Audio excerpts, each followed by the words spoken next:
Let's also see how Steel Authority of India is doing ahead of its own earnings today. Absolutely. Input costs certainly will impact their margins. We expect margins to net profit to shrink by 24%. The stock has also been beaten down over the last 6 months, and we believe most of bad news are already priced in the ferrous metal space. Hence, we continue to maintain our buy rating on the stock basically.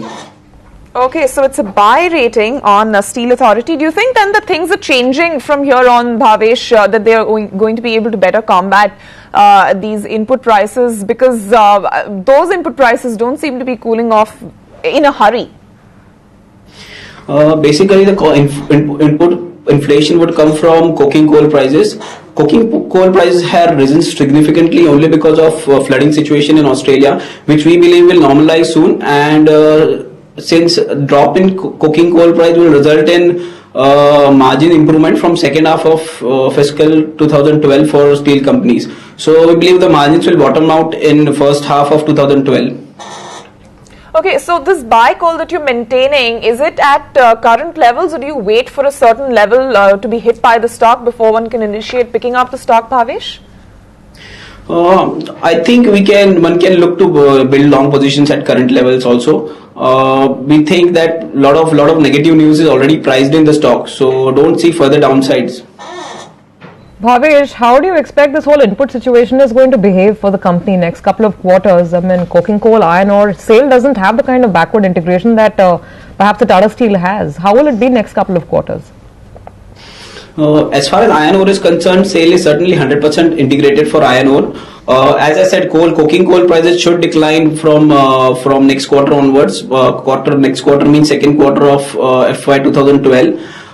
Basically, coking coal prices had risen only because of flooding situation in Australia, and we do believe that once the situation normalizes, coking coal prices should decline and the margin should start improving thereby. But the flooding situation and the rise that we saw there, Bhavesh, do you think all the pain will come out in this quarter, or could it actually carry forward? Because a lot of these things are bought in terms of forward contracts, so you might be sitting with previous inventory which was not that expensive, which perhaps the company could have used this quarter. Maybe what they bought in Q1 will actually be used later. So I don't know, how do you think they'll be booking all this? Basically, is the pain on the Australian coking coal over in this quarter, or will we see it continue over the next couple of months?